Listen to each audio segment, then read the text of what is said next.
नमस्कार, आप देख रहे हैं सर्वोदय टीवी का खास कार्यक्रम डॉक्टर एडवाइस। जी हाँ, आज मैं मौजूद हूँ गुरु नानक हॉस्पिटल में और यहाँ पर हर रविवार त्वचा रोग विशेषज्ञ की ओपीडी यहाँ पर होती है और ये ओपीडी लेते हैं डॉक्टर राधिका आर्य जी। जी हाँ, सुबह 11 बजे से लेकर और 1 बजे तक यहाँ पर त्वचा रोग विशेषज्ञ बैठते हैं।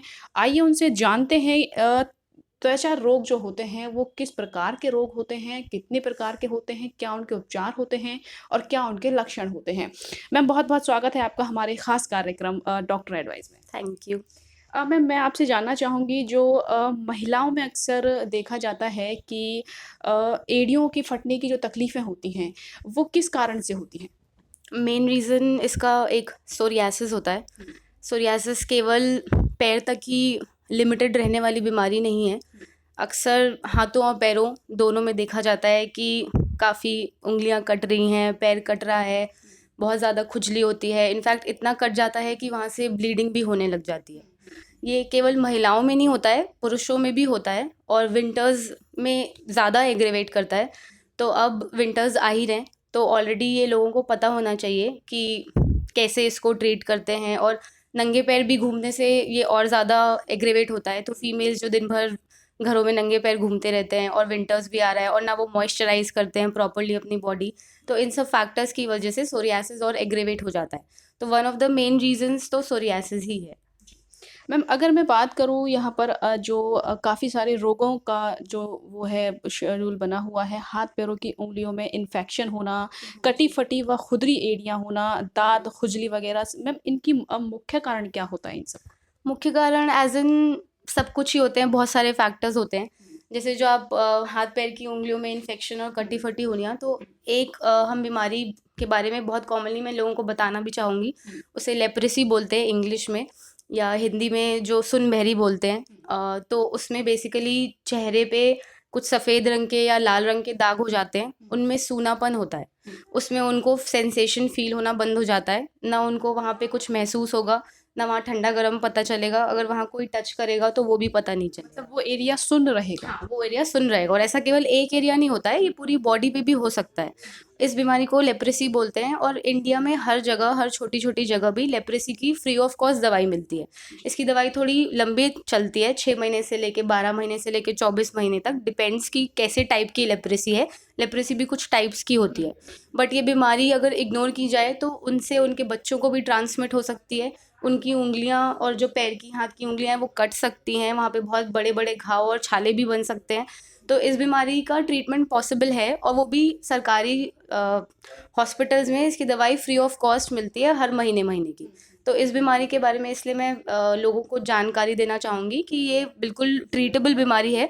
अगर आपने टाइम से इसका ट्रीटमेंट लिया तो आपके हाथ-पैर बिल्कुल सुरक्षित रहेंगे। अदरवाइज़ जो वर्किंग क्लास है, अब उसके अगर हाथ-पैर की उँगलियाँ ही कट जाएँगी तो काम करने में भी उनको दिक्कत ही होगी। और जब फ्री ऑफ कॉस्ट भी दवाई अवेलेबल है तो उनको बिल्कुल इस बीमारी के बारे में जानना चाहिए और ट्रीटमेंट लेना चाहिए। और जो ये खुजली वाली बीमारी है, ये भी आजकल विंटर्स में बहुत कॉमनली होती है। एक बीमारी है, उसको हम स्केबीज़ बोलते हैं। वो बेसिकली एक इन्फेक्शन है, जो ऐसा बहुत आपको देखने को मिलेगा कि एक परिवार में सभी लोगों को साथ में हो गई है।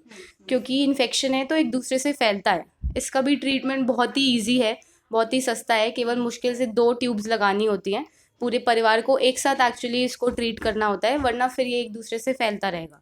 तो अगर ऐसे भी किसी को भी है कि घर में एक साथ खूब सारे लोगों को हो गया है, क्योंकि आस-पास एक साथ रहने से, एक साथ सोने से, एक ही बेड वगैरह शेयर करने से ये बीमारियाँ ज़्यादा फैलती हैं।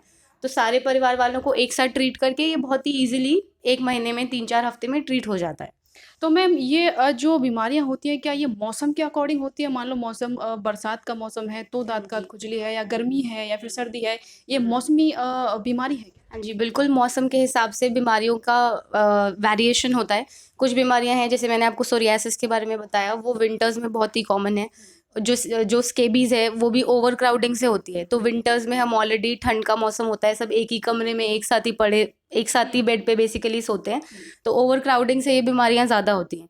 कुछ ऐसी बीमारियाँ भी हैं जो रेनी सीज़न में ज़्यादा होती हैं, जैसे जो फंगल इन्फेक्शन हम कॉमनली बोलते हैं, दाद खाद खुजली, उसको रिंगवर्म या टीनिया बोलते हैं।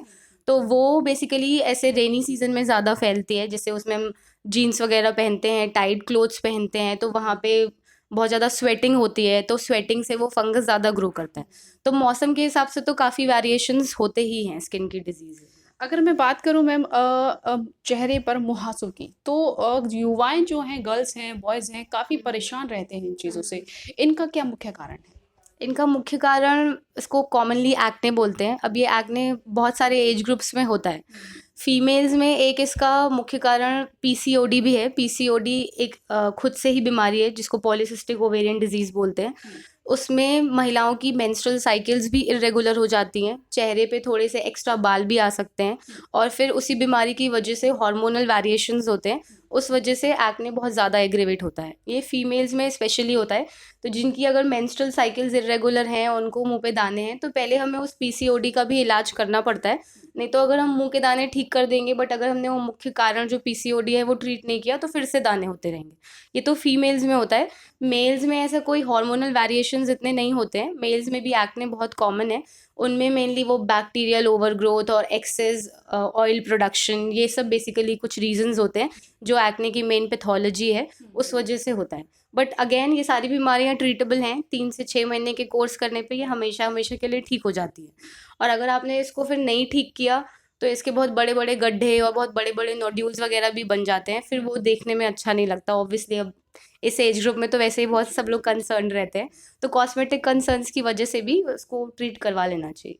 तो मैम एक बीमारी होती है सेहुआ। सेहुआ जो बीमारी होती है, क्या ये चेहरे से ही संबंधित होती है? नहीं, ऐसा नहीं है। वो भी एक तरीके का फंगल इन्फेक्शन है वो, बट दूसरा वो रिंगवर्म नहीं है, उसको पिट्रियासिस वर्सिकलर एक बीमारी है, वो बोलते हैं इंग्लिश में। तो ऐसा कुछ नहीं है कि वो चेहरे से ही स्टार्ट होगा। मेनली उसकी जो मोस्ट कॉमन लोकेशन है वो ये नेक और बैक है। तो नेक और बैक पे या ये यहाँ पे आर्म्स पे छोटे छोटे से हल्के से साबूदाने के दाने जैसे सफ़ेद सफ़ेद दाग हो जाते हैं, जिसमें हल्की सी जैसे स्केलिंग वगैरह भी होती है। वो भी विंटर्स में ज़्यादा कॉमन है। चेहरे पे भी वो आ सकती है, बट उसकी ज़्यादा कॉमन लोकेशन तो ये वाली पीछे वाली ही है। अगेन उसमें कोई इचिंग वगैरह नहीं होती है ऐसे, बट देखने में वही थोड़ा ख़राब लगता है अगर आप ऐसे कपड़े पहनो तो। और वो भी ट्रीटेबल है। मेन बात तो यही है कि सारी बीमारियां बहुत ही ईजिली ट्रीटेबल हैं और बहुत ही लो कॉस्ट में ट्रीट हो जाती हैं। इनका कोई बहुत बड़ा सा ट्रीटमेंट नहीं है, बस मेनली एक दवाई लगाने की थी, एक खाने की थी, और कुछ 1-2 महीने के टाइम इंटरवल में ये ठीक हो जाती है। मैम काफ़ी जानकारी हमने आपसे प्राप्त की त्वचा जो रोग है उसे लेकर। हमारे सर्वोदय के काफ़ी दर्शक इस वक्त आपको लाइव देख रहे हैं, और क्या उनसे कुछ कहना चाहेंगे आप, संदेश देना चाहेंगे कुछ? मैं सभी को नमस्कार करना चाहूँगी और थैंक यू बोलना चाहूँगी आपके चैनल को देखने के लिए। मैं यही संदेश देना चाहती हूँ कि स्किन की बीमारियाँ भी इम्पॉर्टेंट है। इम्पॉर्टेंट एज इन कॉस्मेटिकली भी इम्पॉर्टेंट है कि फ़ीमेल्स को तो ऑब्वियसली प्रॉब्लम होती है कि दिखता है, मेल्स को भी होती है। और सबका ट्रीटमेंट अवेलेबल है यहाँ पे। सब बहुत ही कम कॉस्ट में ट्रीट हो सकती हैं। और अगर आपने ट्रीट नहीं किया तो फिर उसके साइड इफ़ेक्ट्स भी होते हैं एज़ इन लॉन्ग टर्म में। जैसे मैंने आपको बताया कि उंगलियां जो हैं वो कट सकती हैं, चेहरे पे बहुत ज़्यादा गड्ढे हो सकते हैं, फिर वो और देखने में अच्छा नहीं लगता। तो मैं यही बोलना चाहूँगी कि उनको भी आप अवॉइड मत करिए। यहाँ पे आपके पास सारे ट्रीटमेंट्स अवेलेबल हैं, तो संडे संडे आप आके दिखा सकते हैं।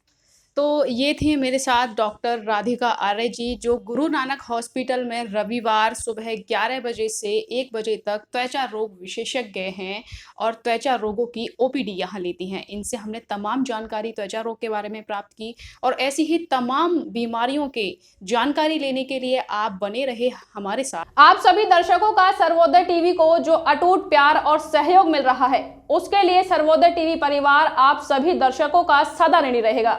आपका सर्वोदय टीवी पलवल जिले का एकमात्र ऐसा टीवी चैनल है जो दो केबल नेटवर्क पर चल रहा है। डिजाइनर केबल नेटवर्क और चांदनी केबल नेटवर्क पर उपलब्ध है, साथ ही सभी सोशल नेटवर्क पर भी उपलब्ध है।